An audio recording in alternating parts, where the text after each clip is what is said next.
kita melihat tenaga-tenaga bangsa asing ikut membantu pekerjaan besar ini. Namun pembangunan Palangkaraya harus dilihat dari segi semangat dan jiwa tenaga Indonesia asli.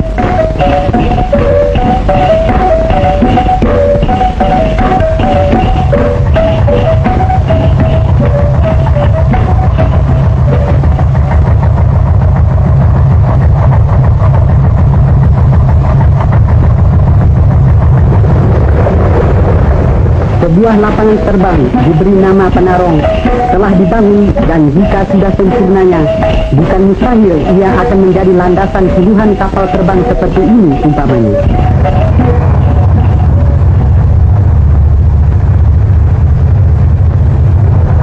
Ya, segala cita-cita mesti tercapai, asal semangat kerja dan membangun tak tinggi padam, biar ada kesulitan dan rintangan apapun.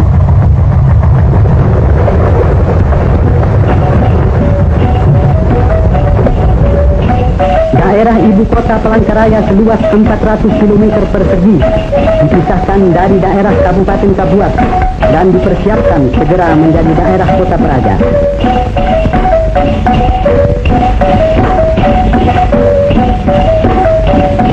Pembangunan kota, rencana seluruhnya bercorak nasional, tidak mengizinkan bangsa asing membuka usaha atau jenis kerja apapun di sini.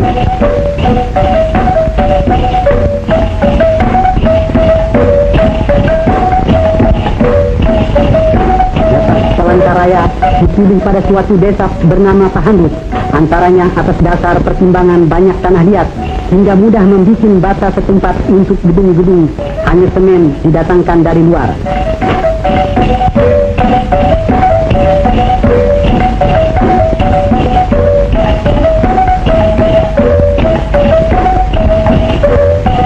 Pembangunan gedung diperlukan terlebih dahulu untuk kantor-kantor dan perumahan-perumahan pegawai. Bagi pelajar SMA, boleh bangga dengan gedungnya yang segera selesai ini. Kini kota Palangkaraya sudah berwujud nyata.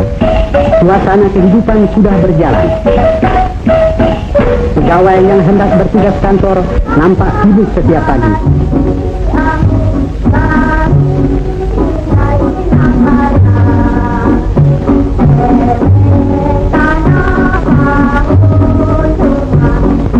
Anak-anak gembira pergi ke sekolah dan sang ibu melepaskannya dengan senyum bahagia. Kendaraan pegawai yang sedang lewat biasanya tak lepas dari serbuan anak-anak yang ingin menumpang.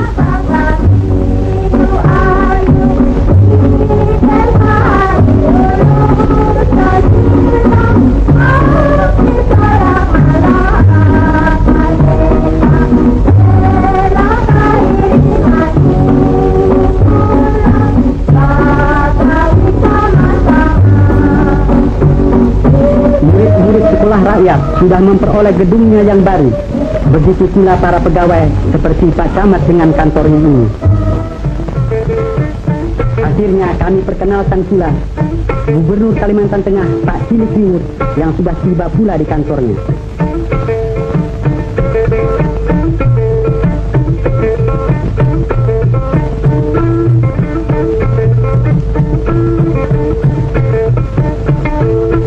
Sebagai pemimpin yang bertanggung jawab atas daerahnya, selalu beliau mengajak anggota staf pemerintahan merundingkan bagaimana sebaik-baiknya menyempurnakan pembangunan kota Palangkaraya.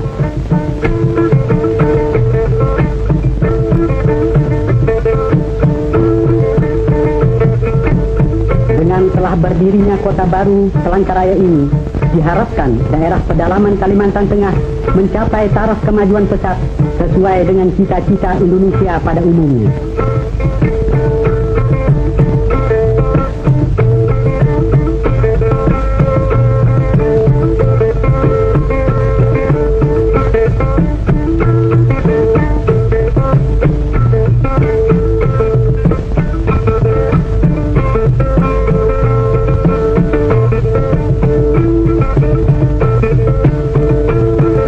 Kalimantan Tengah terus menanti pahlawan-pahlawan pembangunan Indonesia sejati.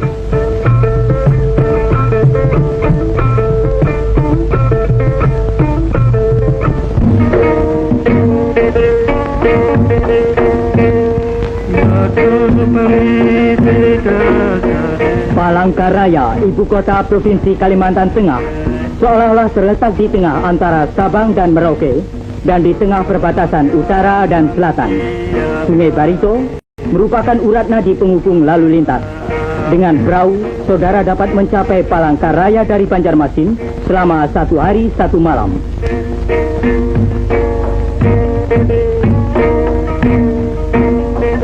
Palangkaraya, salah satu dari ibu kota provinsi yang terbaru, dapat saudara saksikan dari dekat.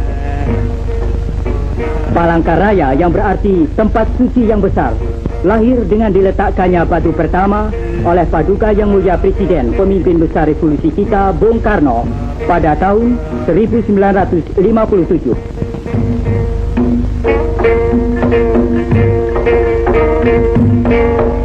Pada tanggal 14 Maret 1963, setelah berangkat ke Palangkaraya, rombongan Yang Mulia Wakil Menteri Pertama Bidang Khusus Menteri Penerangan, Ketua Indoktrinasi Dr. Haji Ruslan Abdul Ghani, romput oleh Gubernur Kalimantan Tengah Kilik Ribut. Anggota rombongan Menteri Penerangan antara lain terdiri dari Ibu Ruslan Abdul Ghani dengan seorang putrinya Retnowati, Ajudan Mayor Anja Rahman, Pembantu Menteri Kepala Urusan Publisitas Deben Dr. Andes Tresno Suwarno, dan Staf Menteri Urusan Khusus Deben Dr. Andes Rahmadi.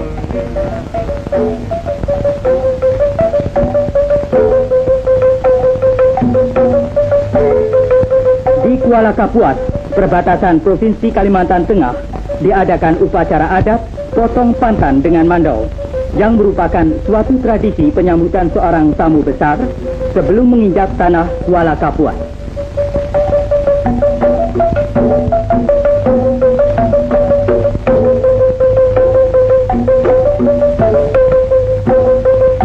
Dalam pidato sambutannya, Wampa Menteri Penerangan menyampaikan salam hangat dari Bung Karno kepada rakyat Kalimantan dan menjelaskan tentang Pancasila negara kita yang membawa rakyat ke arah adil dan makmur. Dari sungai ini dapat kita saksikan penghidupan penduduk Kalimantan Tengah. Kehidupan mereka sehari-hari antara lain berjualan ikan, karet, dan sebagainya.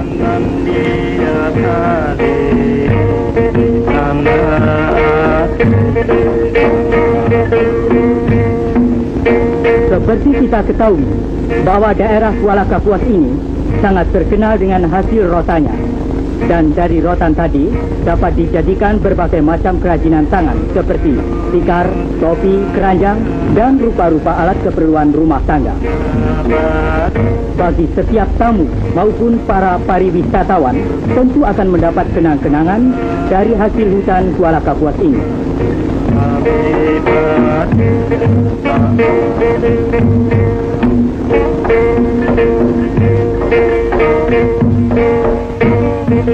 Kini rombongan sampai di Palangkaraya.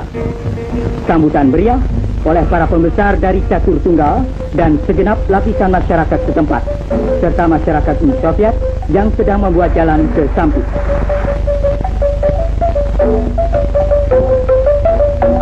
Ucapan selamat datang telah diucapkan oleh Gubernur Kilik Ribut. Sesuai dengan upacara adat, Menteri Dr. Haji Ruslan Abdul Ghani memperkenalkan diri dan menyampaikan maksudnya yang baik datang di daerah Kalimantan Tengah ini. Menginjak telur, potong pantan, dan dipupuri adalah suatu kehormatan bagi setiap tamu besar yang datang.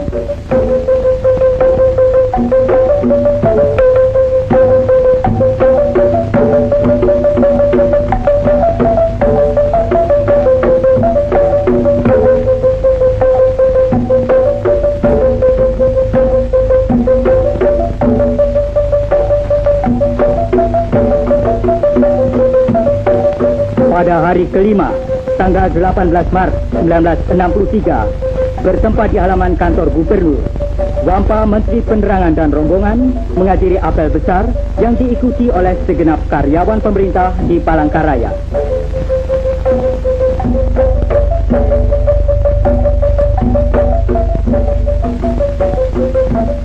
Hadir pula para peserta kursus dan latihan Manipul Ustek, alim ulama se Kalimantan Tengah.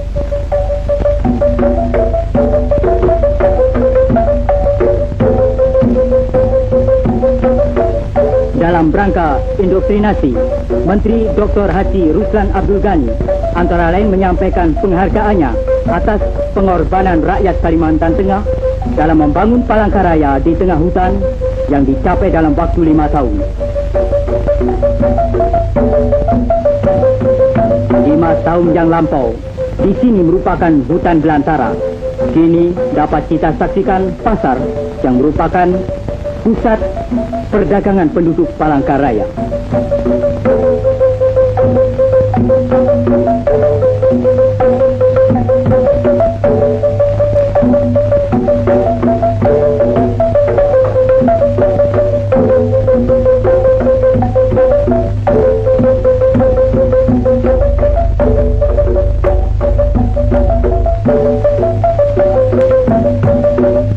Pada malam resepsi yang dihadiri oleh segenap lapisan masyarakat, Wampa Menteri Penerangan antara lain mengatakan bahwa Pancasila sebagai ideologi negara kita sama dengan hati nurani manusia.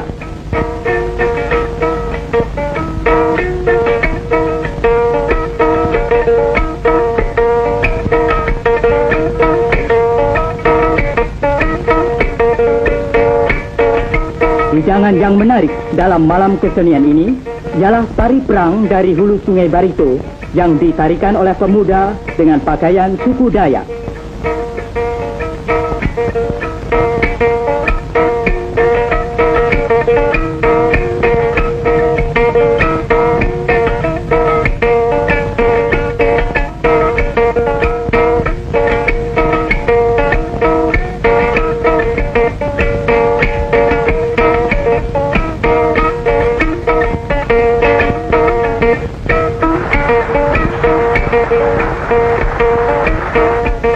Gadis-gadis Kalimantan Tengah ini pun tak mau ketinggalan.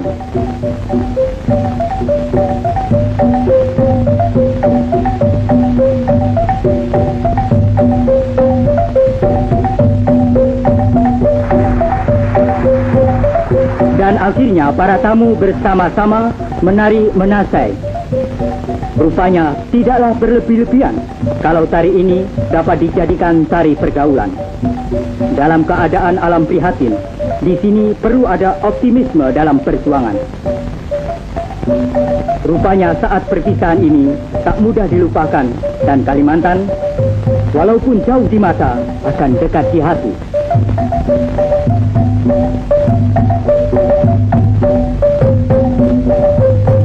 Peninjauan Wampa Menteri Penerangan, Ketua Panitia Pembina Jiwa Revolusi, Dr. Haji Ruslan Abdul Ghani, sungguh mengesankan dan tetap dikenang bahwa Palangkaraya adalah sebagai lambang kemampuan bangsa Indonesia. Palangkaraya terletak di tengah hutan belantara, merupakan kota yang serba baru yang timbul di tengah alam dan udara merdeka. Palangkaraya merupakan suatu bukti pula bahwa bangsa Indonesia bukan saja pandai meletakkan batu pertama, tetapi juga pandai meletakkan batu terakhir.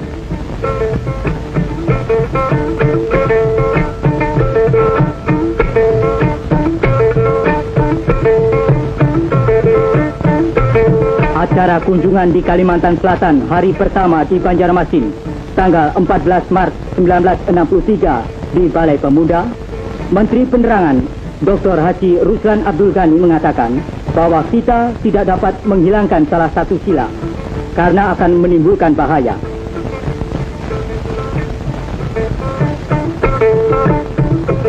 Dan menganjurkan kepada setiap warga negara agar mempelajari Undang-Undang Dasar 45 dan Revolusi Indonesia. Dan hari terakhir kepada para mahasiswa Universitas Lambung Mangkurat, menganjurkan agar para mahasiswa mengamalkan ilmunya. Kesan Menteri Penerangan Dr. Haji Ruslan Abdul Ghani antara lain bahwa Palangkaraya menunggu tangan dan otak bangsa Indonesia untuk membangun lebih lanjut.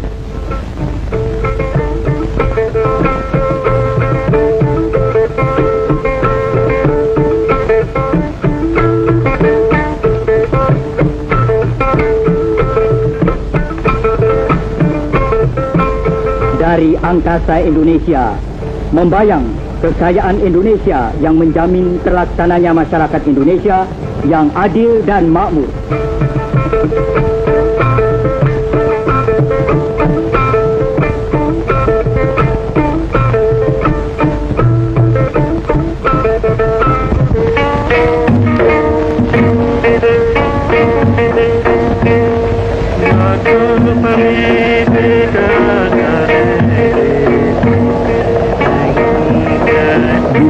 Sungai Kahayan yang membelah Pulau Kalimantan ini, tegaklah kota besar Palangkaraya. Seperti kita ketahui bahwa 5 tahun yang lalu masih merupakan hutan belukar yang lebat pekat.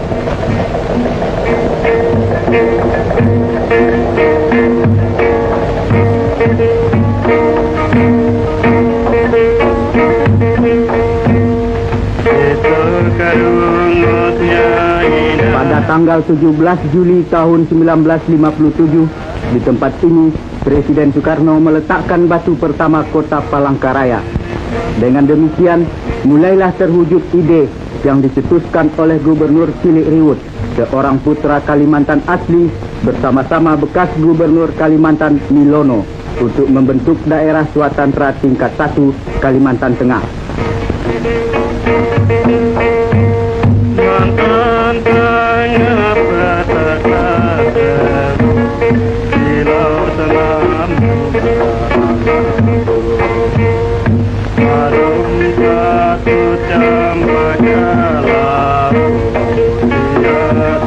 Dengan wilayah administratif yang direncanakan seluas 1.200 km persegi, Palangkaraya akan merupakan suatu kota yang megah di tengah-tengah hutan rimba Kalimantan.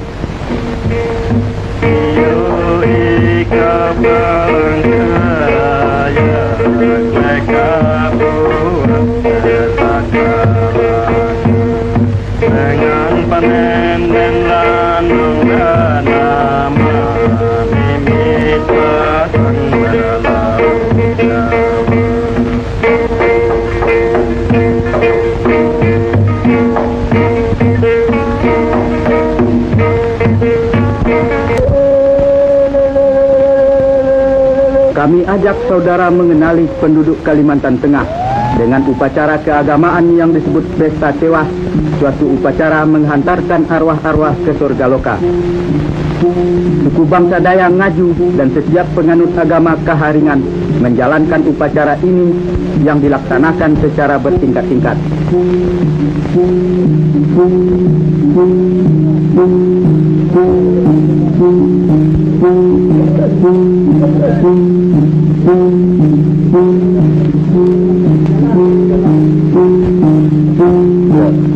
Mula-mula bulang digali dari dalam tanah. Setelah dibersihkan, kemudian ditaruh dalam peti. Selang 7 hari 7 malam, peti-peti dibawa dengan perahu ke hilir sungai untuk kemudian dibakar sebagai perlambang hapusnya kotoran duniawi yang melekat pada sang arwah. Tulang-tulang lalu ditaruh di dalam gong-gong kecil sebagai persiapan penyimpanannya di dalam tandung, tempat persemayaman yang terakhir para arwah.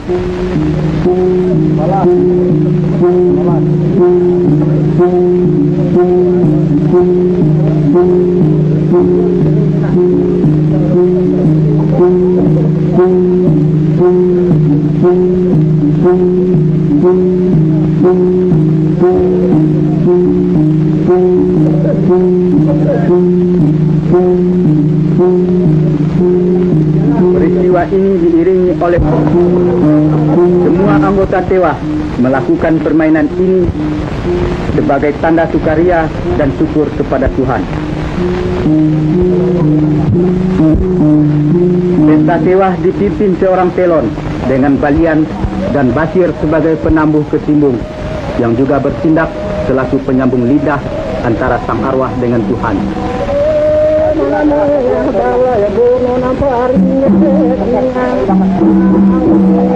Kandung keluarga Tukus Jaga Nyaring yang sudah berbentuk modern ini ditewahkan sebanyak 27 arwah. Masing-masing keluarga memiliki sandungnya sendiri-sendiri.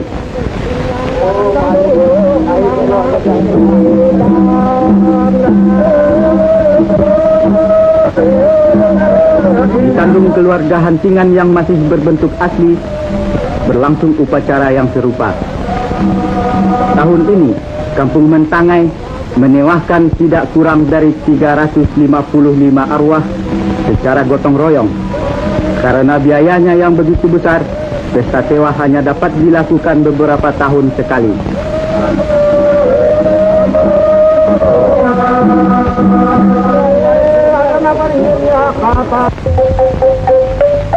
Penyimpanan tulang-tulang ke dalam das tandung ditutup dengan permainan perang-perangan di atas air yang disebut laluhan. Setelah kembali ke darat, palas agar terhindar dari bahaya.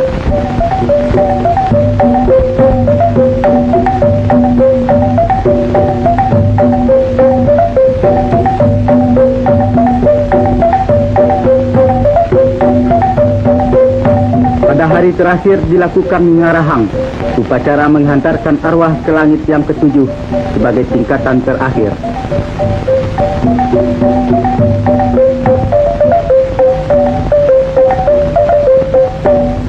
Sukma babi ini kelak akan turut mengiringi sang arwah ke tempat peristirahatannya yang terakhir. Malam harinya, seluruh anggota Tewah berpesta ria sambil menarikan manasai serta mengikuti acara deder tanda syukur kepada Tuhan.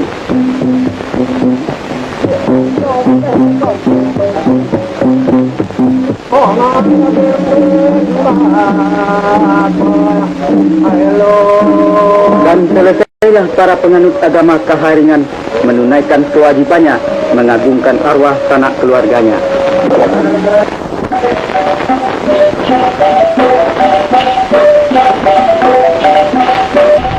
Dari pesta Tewah, mari kita saksikan usaha pembangunan Kalimantan Tengah. Di proyek transmigrasi dan di daerah pengairan pasang surut Pasarang, suku-suku bangsa Dayak, Jawa, dan Bali bahu-membahu memperbanyak hasil bumi. Bila perekonomian mulai meningkat pesat, perlu adanya bank.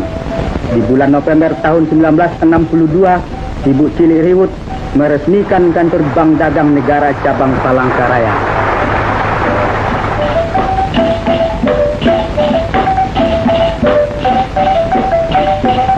Bagi putra-putri Kalimantan Tengah yang haus akan pengetahuan, dalam beberapa tahun saja, perkampungan pelajar Sanaman Mansikai ini telah dilengkapi dengan sekolah dasar, SMP, dan SMA.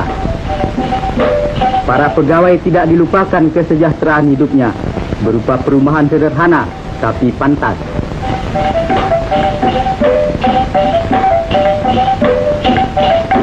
Mari kita tinjau proyek pembuatan jalan, suatu proyek raksasa yang mendapat bantuan ahli-ahli teknik Rusia.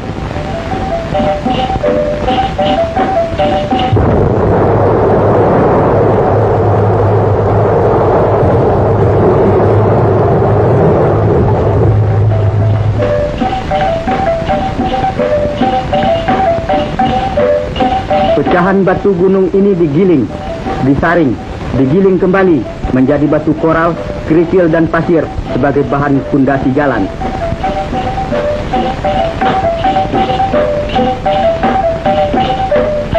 Tanpa batu koral dan kerikil, dinamit dan keringat, buldozer dan traktor, rawa-rawa dan hutan belukar tidak akan ditembusi jalan-jalan raya. Dan jalan raya adalah syarat mutlak bagi usaha pembangunan di segala lapangan. Kini alhamdulillah, jalan raya sepanjang 38 km antara Palangkaraya dan Tengkiling telah selesai. Tapi ini baru permulaan. Perjuangan fisik dan mental melawan alam harus berjalan terus. Kalimantan Tengah yang membangun berarti membangun hari depan Indonesia yang gemilang.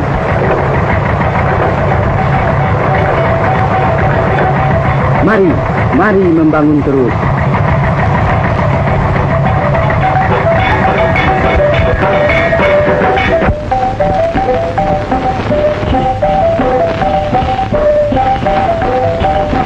Daerah tingkat 1 Kalimantan Tengah dahulu merupakan rimba belantara belaka dengan sungai-sungai penuh riam dan rawa-rawa tak bertara, sukar ditembus manusia.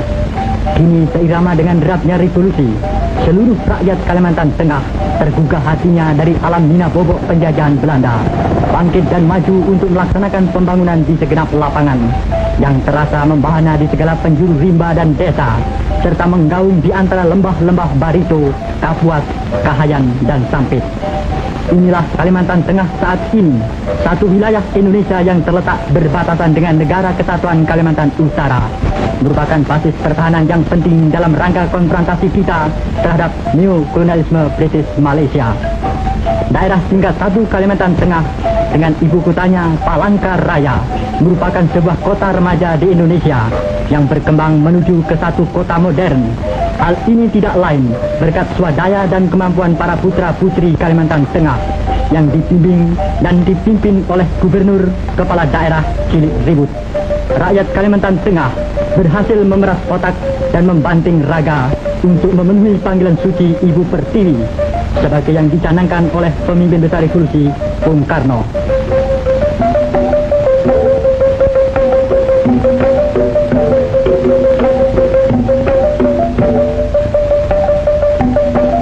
Pendidikan dan pengajaran terhadap anak-anak adalah mutlak dilaksanakan terlebih dahulu, karena dasar pertama untuk melangkah ke pembangunan semesta adalah pembinaan watak dan jiwa terhadap setiap manusia yang masih muda. Membina manusia baru dalam rangka character and nation building menuju masyarakat sosialis dalam satu wadah Negara Kesatuan Republik Indonesia yang berasaskan Pancasila dan berhaluan Manipul Uzbek. Kemajuan pendidikan dan pengajaran di daerah tingkat 1 Kalimantan Tengah amat pesat, seiring pula dengan kemauan yang besar dari anak-anak untuk belajar. Kini terdapat 500 buah sekolah dasar, 50 buah sekolah lanjutan tingkat pertama, dan 10 buah sekolah lanjutan tingkat atas dengan jumlah siswa 75.000 orang. Kecuali itu, Kalimantan Tengah juga telah memiliki sebuah universitas. Kemajuan lain yang telah pula dicapai ialah dengan didirikannya beberapa buah rumah sakit dan rumah sakit pembantu, suatu usaha pemerintah daerah Kalimantan Tengah untuk memberikan perawatan dan pengobatan kepada penduduk dalam memberantas penyakit malaria. Sementara itu, para warga kota Palangkaraya dengan dipimpin sendiri oleh Gubernur Kepala Daerah Cilik Ribut menyambut kedatangan Yang Mulia Menteri Pekerjaan Umum dan Tenaga Mayor Jenderal Suprayogi bersama rombongan dari Jakarta. Kedatangan Menteri Suprayogi ke Palangkaraya ini dalam rangka peninjauannya ke proyek-proyek pembangunan saluran air minum dan jalan raya sepanjang 38 km antara Tengkiling dan Palangkaraya.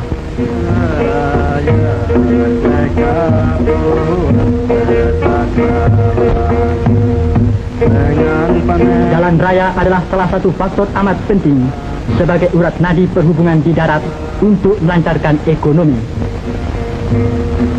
Seluruh daerah tingkat 1 Kalimantan Tengah terus membangun dan sekali membangun untuk mensukseskan Jikora.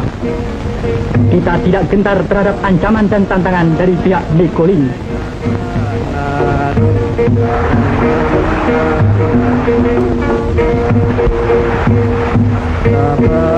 Rakyat daerah perbatasan Kalimantan Tengah siap melaksanakan komando pemimpin besar revolusi.